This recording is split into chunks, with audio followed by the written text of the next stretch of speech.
Can-Am's outstanding 2018 Maverick Trail brought a higher level of refinement and comfort to the 50-inch sport segment. Based on the Maverick Trail, 1 year later, Can-Am released the Maverick Sport, a 60-inch class sport side-by-side that could easily be argued as best in class.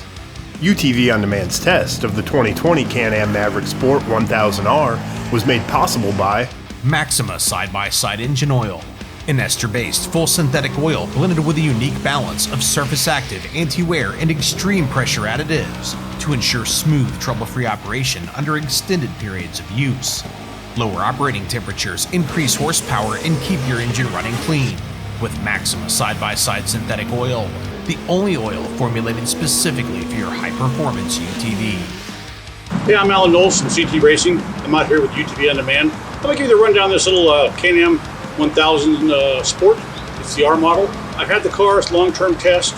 I'll tell you a big advantage that people miss when you're talking about a 60-inch, 64, 72-inch car.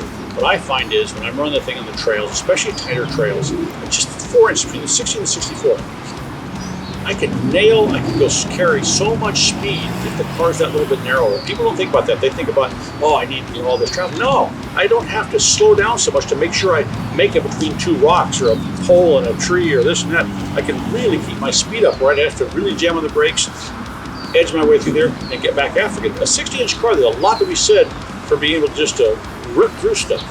For 2020, Can-Am continues offering the original 3 versions of the Maverick Sport, the 75 horsepower 1000, 75 horsepower 1000 DPS, and the 100 horsepower 1000R DPS that we're testing. The DPS models receive Can-Am's dynamic power steering, faster locking Visco Lock QE auto-locking front differential, selectable sport and eco throttle modes for the gas pedal's drive-by-wire system, color-accented seats, unique Maverick X3 style LED running lights, and painted bodywork. The 1000R is powered by a naturally aspirated 976cc V-twin engine featuring 4 valves and double overhead cams per cylinder. Electronic fuel injection allows the use of Can-Am's intelligent throttle control on a drive-by-wire gas pedal designed to help filter out unwanted gas pedal bob. DPS models have selectable throttle modes, Sport and Eco.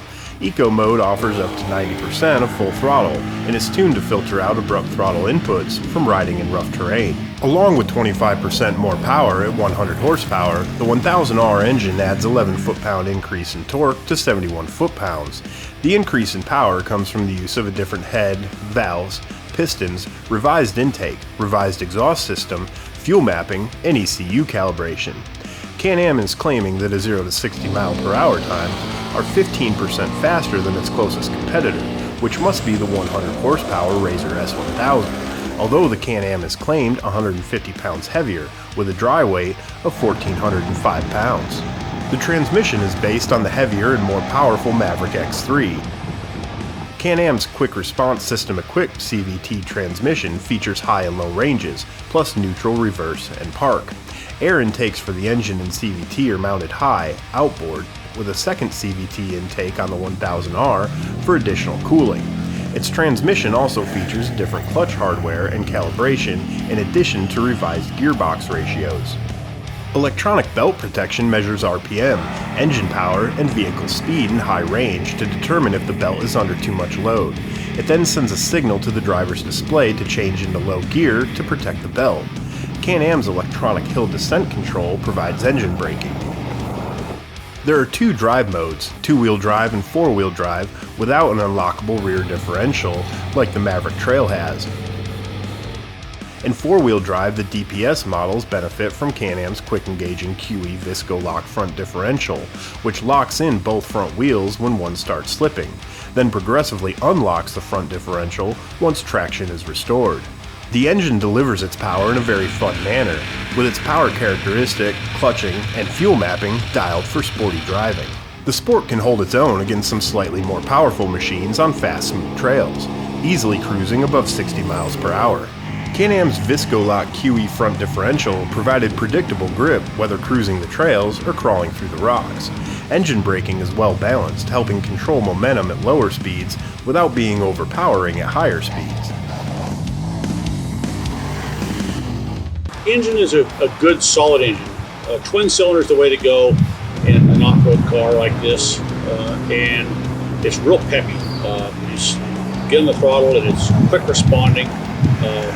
It legs out real good. Power in the bottom mid-range is really good. Of course, you don't have turbo leg, it doesn't have a turbo, so it just snaps, and that's a great thing.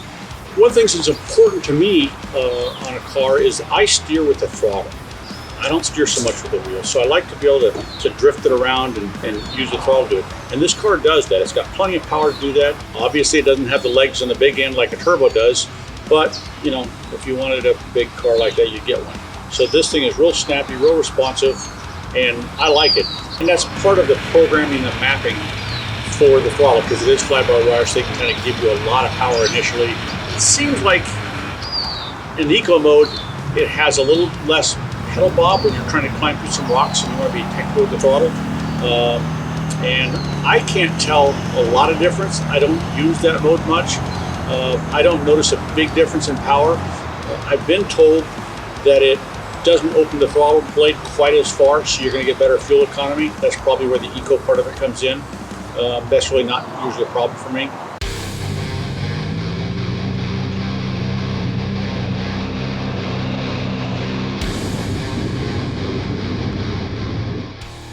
The chassis and cage are constructed of a DP 980 and HSLA steel.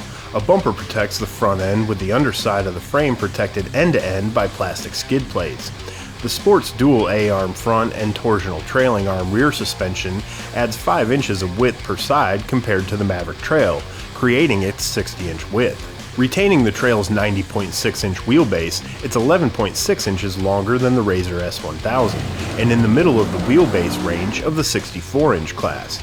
Can-Am says the longer wheelbase and rear-mounted engine position have allowed them to optimize weight distribution at 42% front and 58% rear. The tires protrude on both ends of the car, allowing for some pretty extreme approach and departure angles for hills and obstacles. Preload adjustable Fox Podium 2.0 shocks are used all the way around, controlling 11.5 inches of wheel travel up front and 12 inches out back, lacking the reservoirs and compression damping adjustments found on the RZR S 1000. Sway bars are found at both ends to help fight body roll.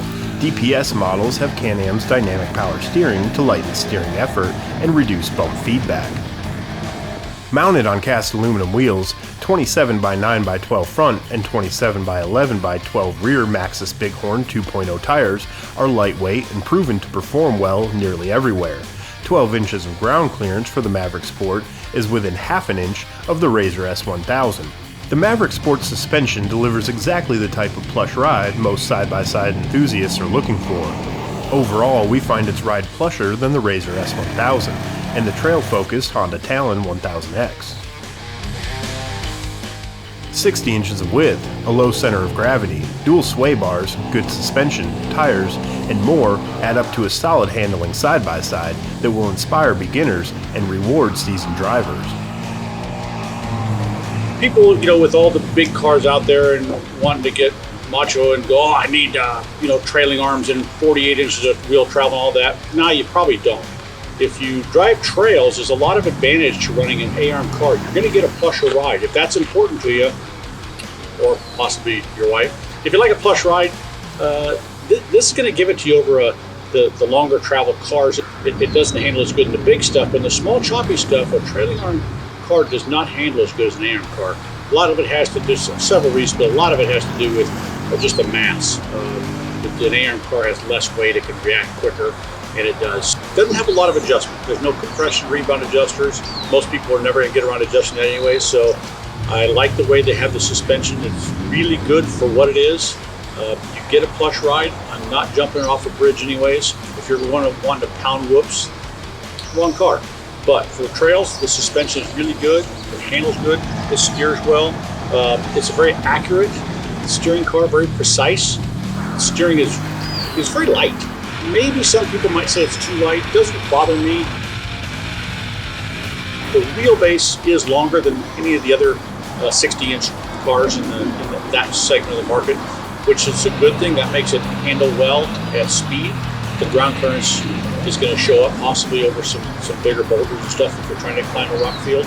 But other than that, it's nice to have it. I've added a little bit of adjustment in the springs to keep it high up in the stroke for going over some of the rocks. But if you're a rock crawler, wrong car. If you're a trail guy, awesome car. I want to be able to go down some trails at a good clip. If it's just a destination, I'm on a fairly smooth road, I want to go 65 miles an hour. And this car will do that. You just pat it, run it, and let her eat and go, and that's nice. I get bored real fast in the cars that don't carry speed, and this one does that, and that's why it's nice to have that wheelbase, because it just tracks real well and it drifts real well. It's fun for me to drive. The Maverick Sport is stopped by hydraulic disc brakes with 220mm rotors and dual piston calipers at all four corners. Steel braided brake lines further enhance braking power. Braking is exactly what it's supposed to be. It has good positive brakes. I think that was one of my other rubs on the Turbo Maverick I had. I put oversized doors in the thing because it felt like I needed a 2-foot brake thing. This car doesn't have that issue. Brakes are good. In addition to more robust inner and outer door handles, the Sport's half doors offer 2.6 inches additional room per side, providing notably more room inside the cockpit compared to the Maverick Trail. These doors can be retrofitted onto the Maverick Trail, but will exceed the machine's 50-inch width. The doors. I like the handles, but I also like that it comes with full doors that are sealed. And to me, that's a big deal, especially when you're ripping through splash, you don't want to get all wet. Most of these cars come with half doors. First thing I do is put full doors in. But even when I put full doors on, they don't seal like these doors. These doors are nice. The driver's seat can be slid 5 inches fore and aft, and the steering wheel offers 25 degrees of tilt adjustment. A backlit digital display tilts with the steering wheel, displaying speed, vehicle, and trip information. There's 2 angled footrests for the passenger and 1 for the driver for bolstering in rough terrain and downhills. Ergonomics, like I said, I'm a big guy. I fit in this thing probably as good or better than any of the other cars, even the bigger cars. I fit well, so there's a lot to be said for that. It's got some nice features, around the driver's compartment. I don't know about the passenger grab handle. It's set, it's right there where a lot of the other cars you can move and adjust it for passenger comfort. I'm not much of a passenger, so I don't have to worry about that. Low-mounted seats provide a better feel for how the machine is handling while lowering its center of gravity. The steering wheel feels sturdy and is ergonomically well designed. This cockpit encourages you to drive hard and delivers a level of comfort beyond its class or price point. Can-Am tells you, they've lowered it compared to other cars, keeping the center of gravity down and things like that. I get in the car and it definitely feels different. And I'm a big guy, I'm 6'4", so I'm looking for all the leg room I can get in these things, in any of them. I'm cramped in every one of them. And I feel good in it. It's easier to get in and out of than some of the other cars. So I started getting the measuring tape out, and I have the Honda Talon, I've got Polaris's, and it's funny, it's just little bits here. It's like I measure from the throttle to the seat. It's back 1 inch farther, and an inch makes a difference. You notice it. It's lower, but not a lot lower. The headroom is good. Like I said, I'm 6'4". If you're 6'8", you're going to be cramped. Probably like I am in most of the other cars. With 3-point anti-cinch seatbelt standard, the sport-style seats offer good comfort and support for an OEM seat. They feature pass-through for easy 4-point harness installation with mounting tabs on the cage. There's class-leading 5.3 gallons of dry storage available inside the cockpit, with the driver and passenger side storage boxes mounted high for easy access and viewing. Unique LED daytime running lights make you more visible to others during the day. Visibility at night is provided by dual 55-watt headlights out front. LED tail and brake lights are found out back. In addition to the interior storage, the Maverick Sport has a sizable cargo bed with 300 pounds capacity. The bed also features 4 anchor hooks and drain holes, plus 8 linked quick attach points for Can-Am accessories. We appreciate the added versatility of the 2-inch hitch receiver that's rated to tow 1,500 pounds. Can-Am worked to make access to all of the regular maintenance points easily accessible, allowing owners to more easily maintain their Maverick. Our machine came outfitted with Can-Am's accessory sport roof, something we feel should come standard on any premium machine. Nice roof though. The accessory half windshields greatly distort what's in front of the machine, making it less than ideal for technical driving, especially if you're shorter. We're definitely fans of the wet sound audio system available through your Can-Am dealer. The Maverick Sport 1000R DPS comes at a premium price point for the 60-inch segment, costing $1,000 more than the RZR S 1000 with its fancier suspension, although the Maverick Sport does seem a bit more refined than the RZR S 1000.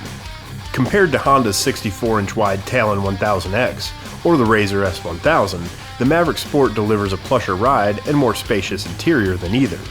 Overall, we believe that the Maverick Sport delivers a well-rounded, great-performing package that refuses to stay in its own lane. It's simply a great sport side-by-side, regardless of class. You go back east and you hit, Utah and the trail systems there, Tennessee, place that I've gone, and you want a narrow, agile, tight turning radius car. This fits that bill, and it rips. I mean, you just go out and have a gas in it. So I don't find any downsides to it. Real happy with it. Buy it, add gas, and go do some smoky burnouts and stuff and have a good time. Alan Knowles, out.